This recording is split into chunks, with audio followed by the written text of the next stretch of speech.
50 तक की जाएगी। मान्यवर, अनुच्छेद 81(2)(b) उसको भी कोई बदलाव के बगैर हम कह रहे हैं, इसका जिक्र मैं बाद में करूंगा।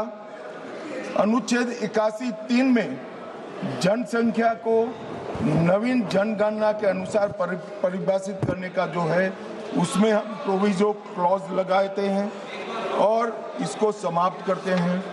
इसके साथ 170A जो राज्य विधानसभाओं की न्यूनतम और अधिकतम सीटों को निर्धारित करता है, उसको जस का तस रखते हैं। 170(2) समानता के सिद्धांत राज्य विधानसभा निर्वाचन क्षेत्रों में जो है, इसके अंदर हम बदलाव करते हैं और ये सारे बदलावों का मूल उद्देश्य है कि 50% सीटें हर विधानमंडल और संसद में बढ़ाकर माताओं बहनों को 33% आरक्षण दिया जाएगा। मान्यवर, मैं अभी बताया कि 2023 में सर्वसम्मति से ये बिल पारित हुआ है, मगर आज किंतु परंतु अगर मगर से कांग्रेस पार्टी पीछे हो रही है। मान्यवर, इसके मुझे दो ही कारण दिख रहे हैं कि ये बिल नरेंद्र मोदी जी ला रहे हैं। अगर ये महिला आरक्षण होता है तो देश की माताओं बहनों में मोदी जी को यश मिला। मान्यवर, मोदी जी ने बड़ा हृदय कर एडवर्टाइज देकर उनको यश देने का कह दिया, फिर भी ये नहीं मानते हैं। मान्यवर, उनको लगता है कि महिलाएं ज्यादा मोदी जी को वोट देती है, उनको क्यों भला रिजर्वेशन दे। तो मैं बताता हूं कि आप रोक नहीं।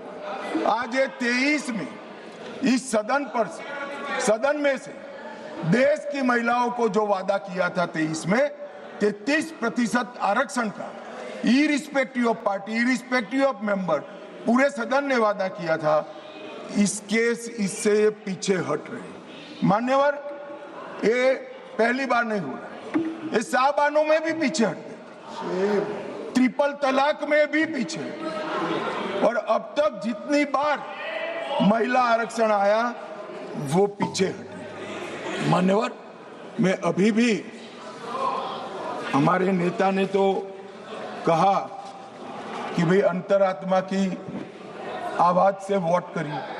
ये अंतरात्मा की आवाज का नारा नरेंद्र मोदी जी का नहीं है, इंदिरा गांधी जी का है, मगर मोदी जी को थोड़ा समझ फेर हो गया। उस वक्त विरोध पक्ष में अटल जी, अडवाणी जी थे।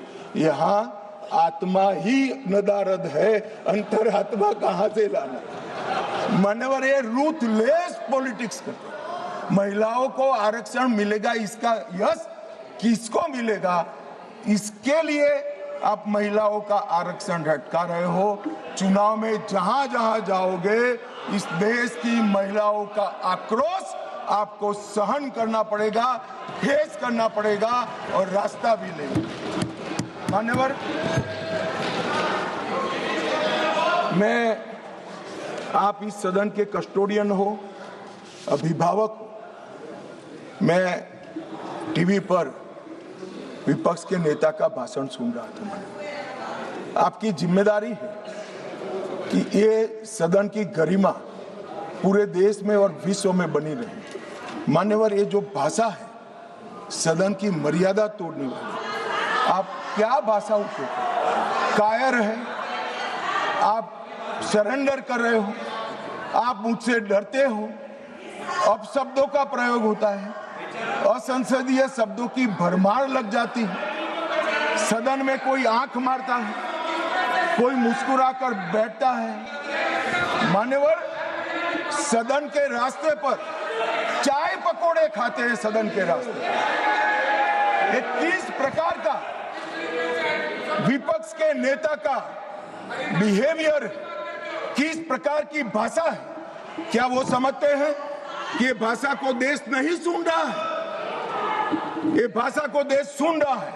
आपकी और आपकी पार्टी दोनों का परिचय देश को हो रहा है। मान्यवर, संवैधानिक संस्थाओं का अपमान करते हैं। फ्लाइंग किस कर देते हैं, धक्का मुक्की करते हैं, बाहर जाकर बयानबाजी करते हैं कि सरेंडर हो गए।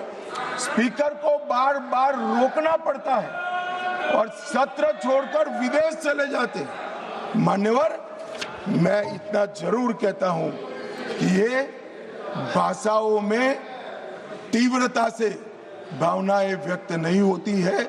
सदन में बोलने की कला आपके बहुत सारे सीनियर लोग हैं, उनसे सीख ले, और सीनियर लोग ना हो तो प्रियंका जी ही है, उनसे थोड़ा सीख ले कि सदन में कैसे बोलना चाहिए। मान्यवर, ये कहते हैं ये क्रूर बिल है, महिलाओं को आरक्षण देने वाला बिल क्रूर बिल है।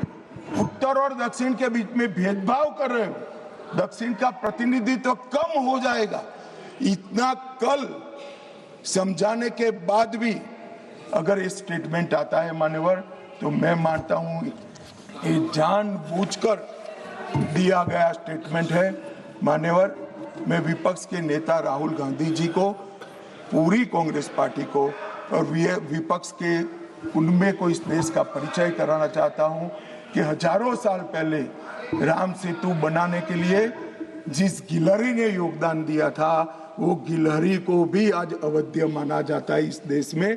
इतना उपकार याद करती, और हजारों साल के बाद भी हवन में हड्डियां डालने वाली ताड़का को भी याद रखा जाए। आप महिलाओं को आरक्षण देने वाला ये पवित्र यज्ञ रूपी जो बिल है, इसमें विरोध की हड्डियां डाल रहे हैं। इस देश की महिलाएं आपको माफ नहीं करेंगी। आपका समय देने के लिए धन्यवाद।